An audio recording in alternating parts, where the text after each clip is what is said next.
Aku adalah orang biasa yang hidup dengan damai. Aku mempunyai seorang istri dan dikaruniai seorang anak laki-laki. Pada saat itu, aku sedang merayakan hari Natal di pekarangan rumah bersama keluarga kecilku. Dan tiba-tiba terdengar suara tembakan yang merubah kebahagiaanku menjadi sebuah dendam. Di mana anakku harus tewas terkena tembakan peluru nyasar dari para gangster yang sedang berseteru di jalan. Dan pada saat itulah aku bertekad untuk membalas dendam ke para gangster tersebut. Dan inilah kisahku.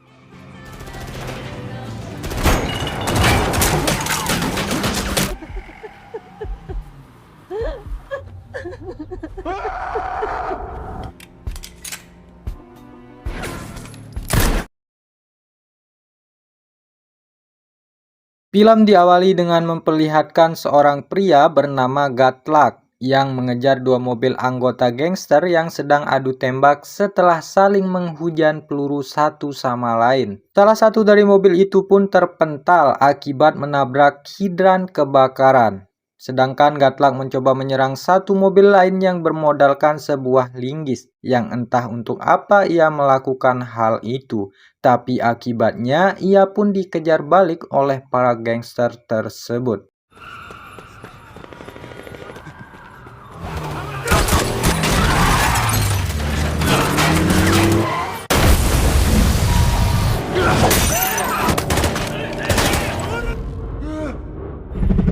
Pada saat ia tertangkap, tiba-tiba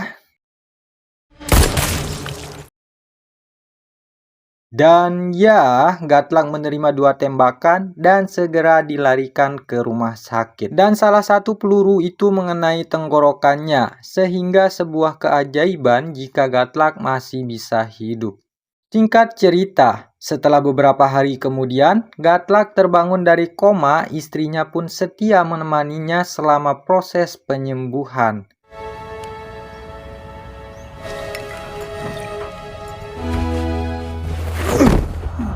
Tak lama kemudian tubuhnya berangsur pulih, namun Gatlak tidak bisa bicara karena luka di tenggorokannya terlalu parah.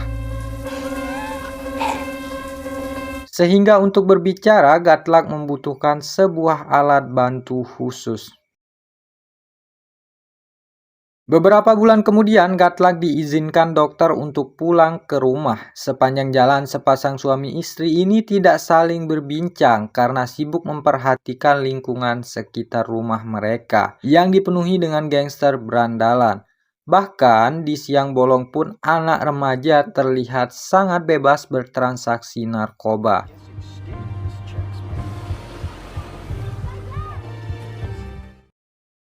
Begitu sampai di rumah, kesedihan pasangan ini semakin mendalam karena ternyata hari di mana Gatlak tertembak adalah hari di mana putranya tewas. Kita dibawa kilas balik kejadian lengkap dari peristiwa kemarin di mana pagi itu keluarga kecil mereka sedang asik bermain di pekarangan.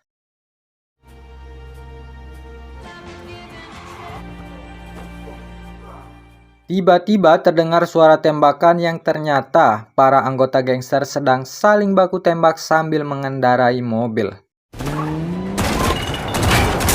Gatlak dan istrinya baik-baik saja, tapi putranya terkena peluru nyasar akibat perseteruan tersebut. Dan ternyata itulah alasan mengapa ia mengejar mobil anggota gangster tadi. Begitu masuk ke rumah, ia melihat pohon Natal dan kado untuk putranya yang masih terbungkus rapi. Amarah dan kesedihan semakin bercampur aduk dan membuat Gatlak jatuh dalam perasaan depresi.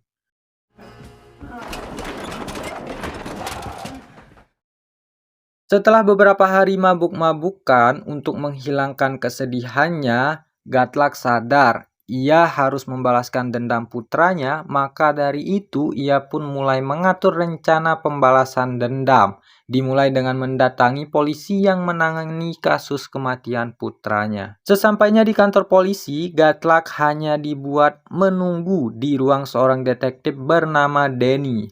Kebetulan sekali di dinding ruang tersebut terpampang foto dari para tersangka yang diduga membunuh putranya, dan salah satunya pria bertato yang menembak Gatlak kemarin.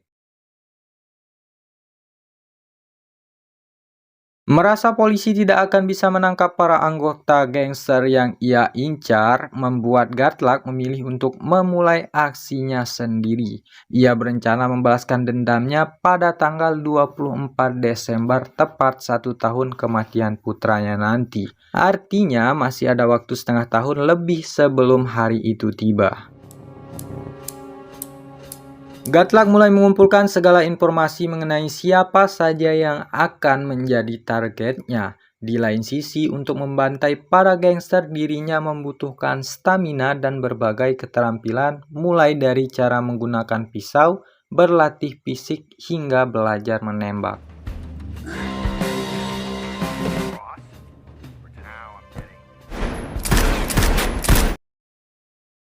Semua itu ia pelajari secara otodidak, tak mudah baginya sewaktu memulai. Tapi dengan tekad yang kuat, Gatlak melatih dirinya setiap hari, tak peduli siang ataupun malam. Bahkan saking fokusnya, Gatlak sampai lupa untuk menjalin hubungan dengan istri tercintanya. Istrinya juga sempat terheran-heran melihat perilaku suami yang menghabiskan waktu di garasi.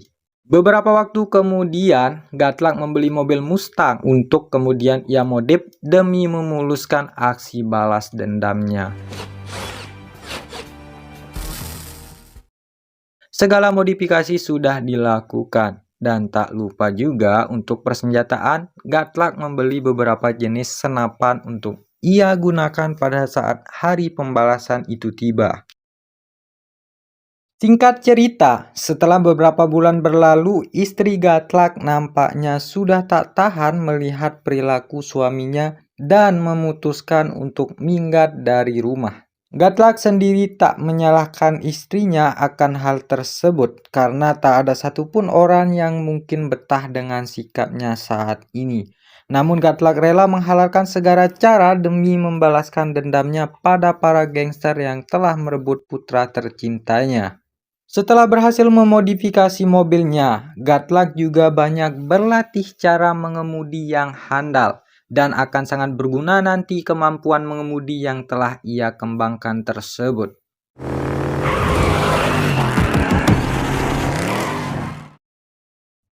Beberapa bulan kemudian, tepatnya 2 bulan sebelum waktu eksekusi, Gatlak mulai sering memantau markas dari para gangster tersebut.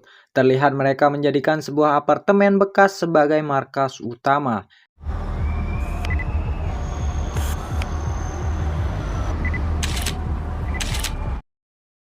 Di lain sisi, kita juga diperlihatkan progres dari setiap latihan Gatlak, di mana fisiknya kini telah terbentuk. Akurasi menembaknya juga meningkat tajam, dan skill mengemudinya kini bukan kaleng-kaleng.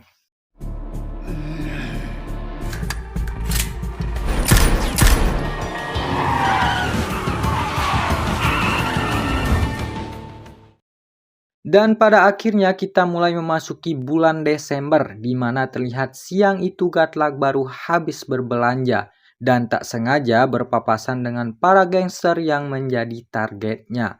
Bahkan, target utamanya pun berada di lokasi dan sedang bagi-bagi duit.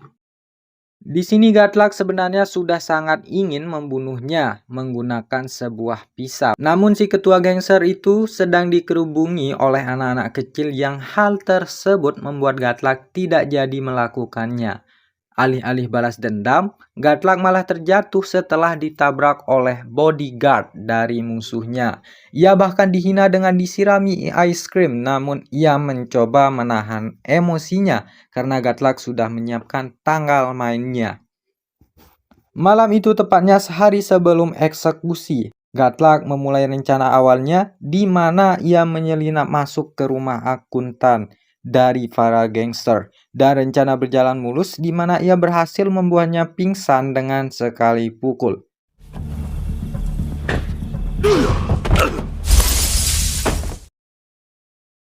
Si akuntan kemudian dia bawa ke rumah untuk diinterogasi. Ia telah menyiapkan sebuah kertas berisikan berbagai pertanyaan yang harus dijawab oleh si akuntan.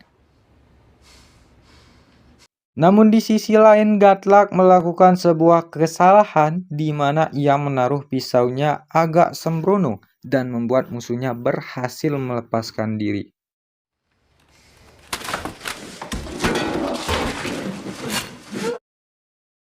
Mereka berdua pun bertarung, namun dari pertarungan ini kita bisa melihat kalau latihannya selama ini membuahkan hasil.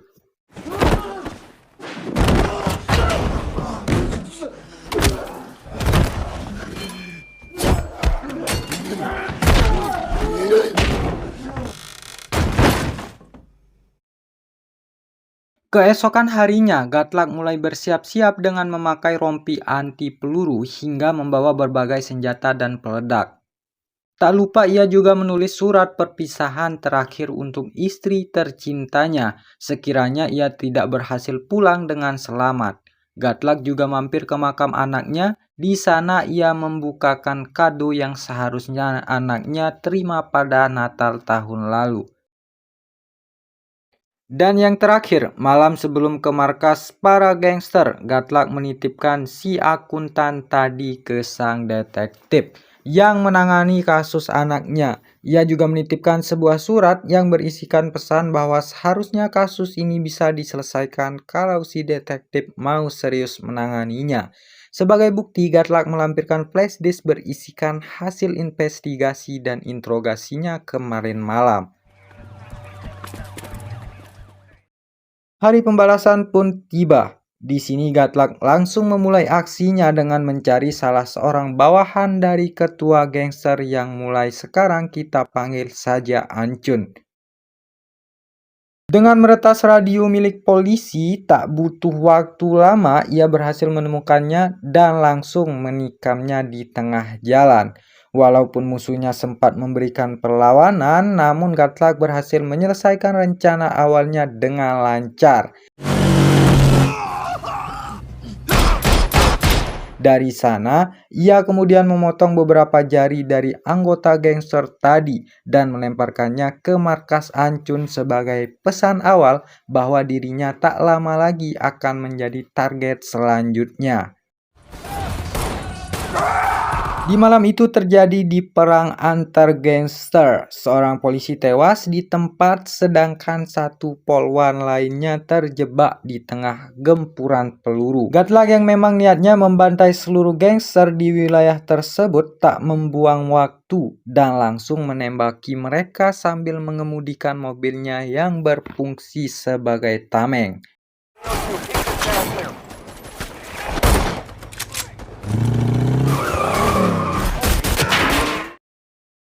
Seorang anggota gangster sempat melaporkan aksinya ke Ancun melalui rekaman video. Gatlak yang sadar dirinya telah diawasi langsung mengambil ponsel sang gangster dan kembali mengirimkan Ancun video pembantaian anak buahnya.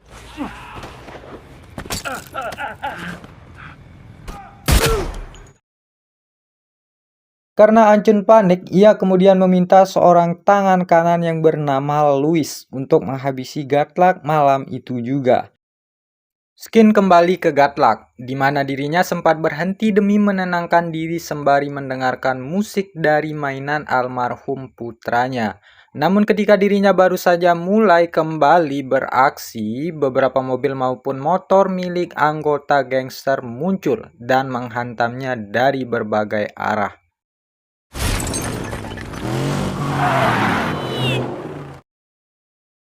Walaupun demikian, Gatlak telah mempersiapkan diri untuk situasi seperti saat ini. Makanya ia tetap mampu membunuh para gangster yang tadi mengepungnya walaupun seorang diri.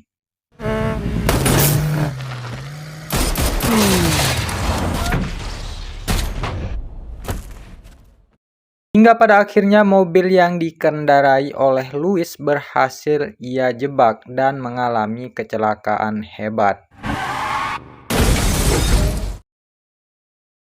Di lain sisi kita diperlihatkan detektif Dennis yang termenung sejenak memikirkan pesan yang Gatlak berikan. Sekarang ia telah memiliki seluruh informasi tentang tersangka yang ia cari. Tanpa pikir panjang, ia pun memutuskan untuk menyusul Gatlak ke lokasi, sedangkan Ancun segera memerintahkan seluruh bawahannya untuk kembali ke markas. Skin kemudian kembali ke Gatlak di mana mobilnya telah mengalami kerusakan akibat gempuran tadi dan memutuskan kembali beristirahat sejenak sambil mengatur strategi lanjutan. Tiba-tiba terdengar bunyi pesan dari ponsel yang tadi ia rebut berisikan pesan bahwa 5 menit lagi semua bawahan Ancun akan tiba di markas. Gatlak pun tak ingin melewatkan kesempatan dan menuju ke sana menggunakan motor milik anggota gangster yang tadi ia bunuh. Dan begitu masuk ke sana, ia langsung melakukan aksi brutal.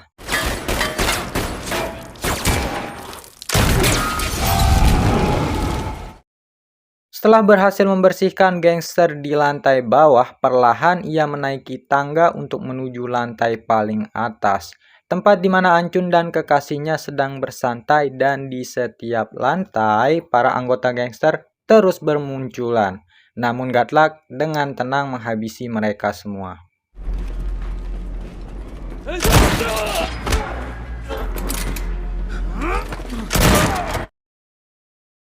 Begitu naik ke lantai paling atas, ia sempat menerima beberapa tembakan yang untung saja berhasil ditepis dengan rompi anti peluru yang ia kenakan. Dari sana, Gatlak melanjutkan aksinya dengan memasang bom rakitan untuk berjaga-jaga jika terjadi serangan susulan dari para gangster yang akan datang. Singkat cerita, di saat dirinya mencoba mencari ruangan tempat Ancun bersembunyi, ia diserang oleh Louis yang ternyata berhasil selamat dari kecelakaan tadi. Sebagai tangan kanan dari ketua gangster, Louis berhasil membuat Gatlak kesulitan.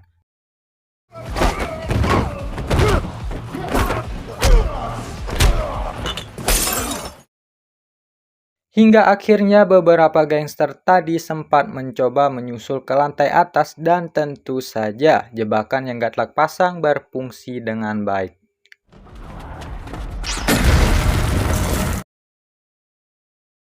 Tak lama kemudian detektif Dennis tiba di lokasi dan berhasil membasmi beberapa musuh yang muncul belakangan.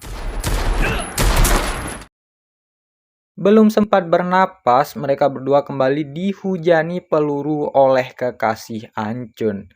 Tembakannya sempat melukai Dennis, sedangkan Gatlak langsung mencari cara untuk membunuhnya. Namun ketika wanita itu hendak ditembak Gatlak, ia malah terhenti karena merasa tak tega dan berpikir kalau wanita ini melakukan tindakannya karena dipaksa oleh Ancun. Tapi ternyata itu keputusan yang salah karena begitu ada kesempatan, wanita itu langsung melepaskan tembakan yang membuatnya terluka. Gatlak mulai kehabisan darah, sedangkan Ancun muncul dengan kondisi prima dan menghujaninya dengan beberapa kali tembakan. Di saat dirinya sudah hampir mati dan menyerah, Dennis kembali muncul dan berhasil menembak punggung Ancun dan disitulah Gatlak menggunakan sisa tenaganya untuk membunuh Ancun hingga akhirnya tewas di tempat.